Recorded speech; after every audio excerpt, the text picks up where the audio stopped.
तो hey guys, welcome back to my YouTube channel Pranay and mommy. तो guys, देखिए, तो आज मैं बहुत इंपॉर्टेंट बात आपको बताने जा रही हूँ, जो है बेबी के टीथ से रिलेटेड। जैसे कि आपको पता है कि बेबी के जब टीथ निकलते हैं तो उनको बहुत सारी दिक्कतें होती है। तो उस टाइम पे आपको बेबी को कैसे हैंडल करना है कि आप भी परेशान ना हो और आपका बेबी भी परेशान ना हो। तो मैं आपके लिए ऐसे ही कुछ सोल्यूशन लेके आई हूँ। तो वीडियो को शेयर कर देना, और चैनल पे नए हो तो प्लीज़ चैनल को सब्सक्राइब कर देना। ये मेरा न्यू चैनल है। तो आई होप आपको वीडियो पसंद आएगी। तो चलो बिना किसी देरी के वीडियो स्टार्ट करते हैं। तो लाइक भी कर देना गाइस। देखिए, इस वीडियो में मैं आपको बताने वाली हूँ, जैसे बेबी है, अब आपको पता है कि 7 या छठे महीने से बेबी के ना जो टीथ होते हैं वो निकलना स्टार्ट होता है, जिसकी वजह से ना बच्चे चिड़चिड़े हो जाते हैं, बहुत ज़्यादा लूज मोशन होने लगते हैं, है ना। बहुत खाते पीते नहीं है, मतलब वो खाने से बिल्कुल ही अवॉइड करने लगते हैं, या किसी को वॉमिट भी हो जाती है। बहुत तरीके की चीज़ें हैं, मैंने अपने बेबी में देखी और फिर मैंने उस पर वर्क किया। तो काफ़ी मदद हुई उसे। मैंने सोचा चलिए ये चीज़ें शेयर की जाएँ आप लोगों से, क्योंकि मेरे बेबी को सच में इससे हेल्प मिली। तो जो चीज़ मैं मतलब अपने बेबी को मतलब देती हूँ या करती हूँ उसके लिए, तो वो चीज़ मैं वीडियो में शेयर करती हूँ, क्योंकि बेबी की लाइफ से रिस्क लेना अच्छी बात नहीं होती। और और स्पेशली उन्हें कोई मेडिसिन देना, या मेडिसिन से अच्छा है जितने हो घर पे घरेलू उपचार करो। मेरी तरह मैं बेबी को क्या, मैं खुद भी ना पर्सनली मेडिसिन खाना बिल्कुल ही अवॉइड करती हूँ। जब तक कि कोई सीरियस बात ना हो जाए मैं मेडिसिन नहीं खाती। मैंने अपनी प्रेगनेंसी टाइम पर इतनी इतनी मेडिसिन लाइफ में पहली बार खाई होंगी, नहीं मैं उससे पहले फेंक देती थी, मैं नहीं खाती थी बिल्कुल भी। तो मैं अपने बेबी को भी ना मेडिसिन बिल्कुल ही अवॉइड करती हूँ, मतलब बिल्कुल इन द सेंस कि उसको ना, मतलब एक तरीके से लिमिटेड में ही मेडिसिन देती हूँ। मैं उसको ना मेडिसिन की आदत ही नहीं लगाना चाहती, क्योंकि ना जब अगर बच्चे को छोटे पे से मेडिसिन की आदत लग जाए ना, तो वो मेरे अकॉर्डिंग, जहाँ तक मैंने देखा है काफ़ी बच्चों में, कि उनको ना फिर वो मेडिसिन पर ही चलने लगते हैं, कि लाइक उन्हें कोल्ड हुआ तो मेडिसिन, फिर अगर और कुछ हो तो फिर मेडिसिन। तो मैं इतना ना बच्चे को दवाई देती ही नहीं हूँ, मैं घरेलू नुस्खे अपनाती हूँ, और वो सच में बहुत वर्क करते हैं। तो बेबी के टीथ निकलते टाइम पर मैंने अपने बेबी के लिए क्या किया वो मैं आपको बताती हूँ। देखो, काफ़ी बार होता है कि बच्चों को उसकी वजह से चिड़चिड़ापन आता है। तो चिड़चिड़ापन जब आता है तो बेबी के ना दांत में किचकिची सी होती है, लाइक उसको ना इरिटेशन टाइप सा होता है ना। तो इरिटेशन होता है, तो उसके लिए आपको क्या करना है, तो देखिए, आपके घर में जो शहद हो, लाइक आपके पास, हाँ, वो डाबर हनी जो होता है वो यूज़ कर सकते हो। और जितना हो आपके पास देसी वाला है जो बिल्कुल प्योर होता है। मैंने तो अपने गाँव से मंगा लिया था, तो वो बेबी के लिए यूज़ करते हैं। उसके ना जो मसूड़े हैं, वहाँ पर आप लगा दोगे ना, उसको थोड़ा सा उंगली से ही आपको ना बस मसाज कर देना, रब कर देना एक तरीके से। लाइक जैसे हम उंगली से ब्रश कर देते हैं ना छोटे बच्चों का, उस तरीके से आपको कर देना है। तो उससे क्या होगा कि आप जब उंगली सहराओगे ना उसके मसूड़ों पे, तो उसको उससे बहुत रिलैक्स मिलेगा, सच में। और वो चिड़चिड़ापन जब जब करे आपको वही चीज़ फॉलो करनी है, कोई मेडिसिन नहीं देनी है, कोई दवाई नहीं। ठीक है, पहली बात तो आपको ये करना है। सेकंड चीज़, जब बेबी को लूज मोशन हो रहे हो तो आपको क्या करना है। देखो, आप पहले देखना कि बेबी को क्या खाना पसंद लग रहा है। ठीक है, जितना हो आप उसको दलिया या दाल खिलाने की कोशिश करिए, पेट गड़बड़ होता है इस वजह से।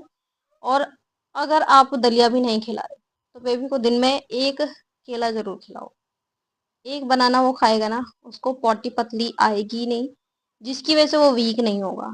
ठीक है, मैं अपने बेबी को डेली एक बनाना खिलाती हूँ, जिसकी वजह से जो उसकी पॉटी है वो हार्ड आती है।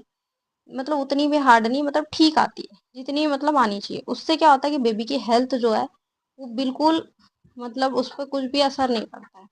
अब मैंने जब से बेबी को ये सब चीज़ें खिलाना स्टार्ट किया है, उसके बाद से उसकी हेल्थ वेट एकदम बढ़िया है। और वो सच बताऊं तो अब हेल्दी हो रहा है। मैं इसको सोचती थी कि इसकी एज के बच्चे कितने कितने हेल्दी होते हैं, ये हेल्दी नहीं है, बहुत कमज़ोर है।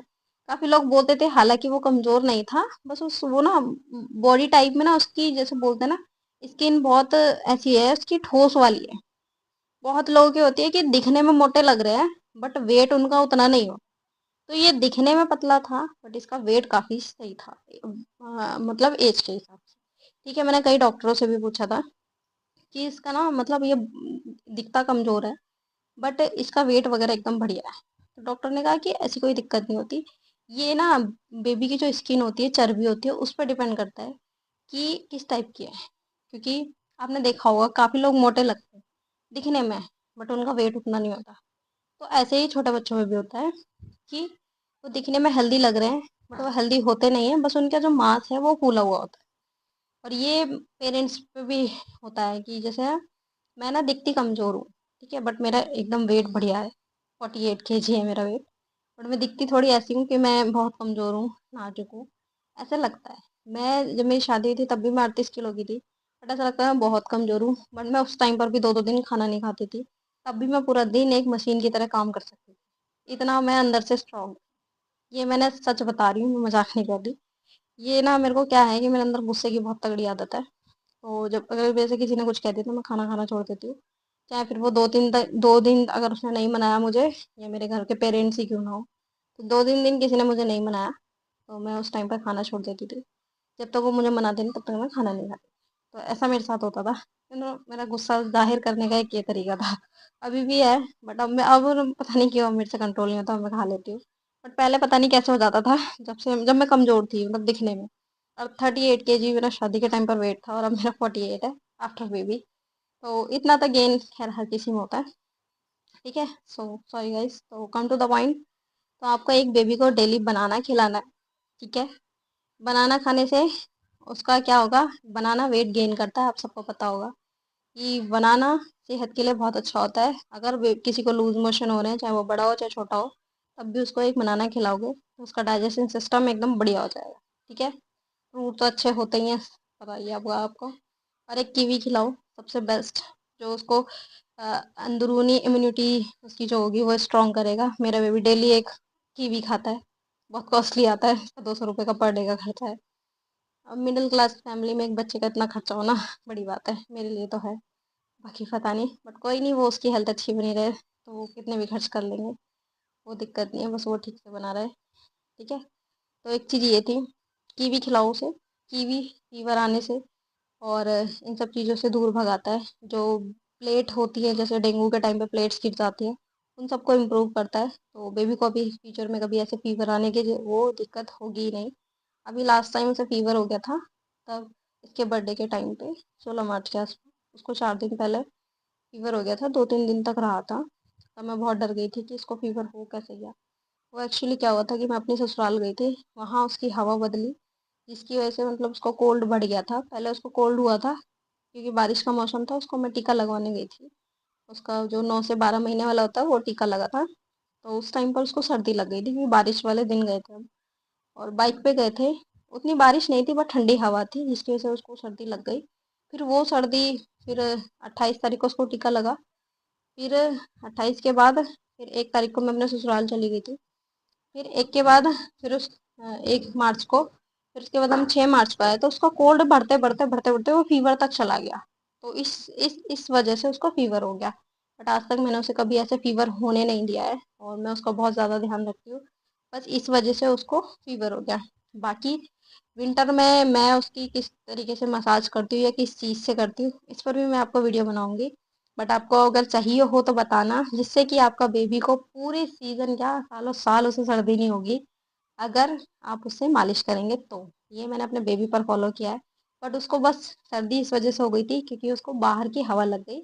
अब देखो, अच्छे मौसम बदल रहा हो तब किसी को हवा लग जाए तो बड़े बड़े ढेर हो जाते हैं, वो तो फिर भी बच्चा है, ठीक है। तो उस वजह से उसको फीवर हुआ था, अदरवाइज नहीं होता, क्योंकि उसकी हवा पानी बदली थी। पहली बार वो गांव वाले उसमें गया था इन्वायरमेंट में, तो इस वजह से। फिर उसको 3-4 दिन मैंने मतलब एंटीबायोटिक दवाई देके, जब भी उसको दवाई खिलाई, मैंने कभी उसको दवाई ऐसे खिलाई नहीं, बट जब तक उसको फीवर आता था तब दवाई देती थी। फिर उसको रिलैक्स मिल जाता तो फिर मैं उसको मतलब अवॉइड करती थी, ज़्यादा दवाई मैं देती नहीं थी, ठीक है। तो ये हो गया था पॉटी, ठीक है, मतलब पॉटी की पतली आ रही है तो वो कंट्रोल में हो जाएगी। अब मेरा बेबी बिल्कुल भी पॉटी मतलब पॉटी करने की, जैसे दिन में 4 बार कर रहा है, 5 बार कर रहा है, तो वो चीज़ कम हो जाएगी, ठीक है। कम हो जाएगी, करेगा दिन में एक एक से 2 बार करेगा ही करेगा। बट वो जब मोटी करेगा ना, मतलब हार्ड करेगा, तो बेबी की हेल्थ पर असर नहीं होगा, सबसे मेन बात, ठीक है। ये ध्यान रखना। उसके बाद आप बेबी को दलिया दलिया या मूंग की दाल खिलाना। दलिया मूंग की दाल पेट के लिए बहुत अच्छा होता है। मेरा बेबी इतने मन से खाता है कि वो एक कटोरी एक बार में खत्म कर देता है। उसको इतना बढ़िया लगता है कि आगे बढ़ के खाता है। एक बनाना हो गया, कीवी हो गया, इतना फैन हो गया है ना वो इन सब चीज़ों का। तो बड़े मन से खाता है। आप भी ट्राई कीजिएगा। आपके बेबी शुरू शुरू में कर सकते हैं नखरे, वो भी करता था शुरू में, बट अब एकदम बढ़िया से खाता है। तो मुझे काफ़ी अच्छा लगता है उसको उसके लिए बनाना, उसको खिलाना। तो ये चीज़ें बस इतनी सी 3-4 चीज़ों को ध्यान रखिए। आपके बेबी को टीथ बड़े आराम से निकलेंगे और कोई दिक्कत नहीं होगी। और एक टीथ निकलने की एक दवाई आती है कि जो बेबी के टीथ निकलने में इम्प्रूवमेंट दिखाती है। वो दवाई का नाम काफ़ी सारे डॉक्टर भी प्रेफर करते हैं उसे। दिखा देती हूँ चलो मैं। अगर बेबी 6 महीने से ऊपर का है तो इस पे लिखा है वैसे किस एज के हिसाब से कितनी कितनी मेडिसिन देनी चाहिए। तो इसका नाम है, होम्योपैथिक मेडिसिन है, सेलकेरिया फॉस्फोरिका। ये है मेड इन जर्मनी। तो ये काफ़ी डॉक्टर रिकमेंड करते हैं ये मेडिसिन। ठीक है, ये फ़ोटो में लगा दूंगी इसका, तो आप देख लेना। ठीक है, तो ये वाली मेडिसिन खिला देना, इससे भी काफ़ी हेल्प होती है। ठीक है, इससे ना मतलब बेबीज़ की बोन जो है स्ट्रांग होती है और टीथ भी मजबूत होता है। ठीक है, तो ये दवाई खिला देना। मतलब दिन में 2 बार खिलानी होती है। मैं अपने बेटे को 4-4 देती हूँ। अगर 6 महीने से ऊपर का है तो उससे कम है तो इस पर लिखा है कि 2 टैबलेट 2 टाइम देने हैं। ठीक है, तो गाइस ये थी आज की वीडियो। और ये चीज़ें फॉलो करना अगर आपके बेबी के दांत निकलने में या उसको चिड़चिड़ापन हो रहा है तो उसको ठीक करने में। और जो चीज़ें वो खाना पसंद करे वो चीज़ें खिलाइए। ठीक है, तो आशा करती हूँ आपको वीडियो अच्छी लगी हो। वीडियो अच्छी लगी हो तो प्लीज़ लाइक कर शेयर कर देना। तो गाइस बाय बाय, मिलते हैं नेक्स्ट वीडियो में। चैनल को सब्सक्राइब ज़रूर करना और वीडियो अच्छी लगे तो शेयर भी कर देना। तो बाय बाय।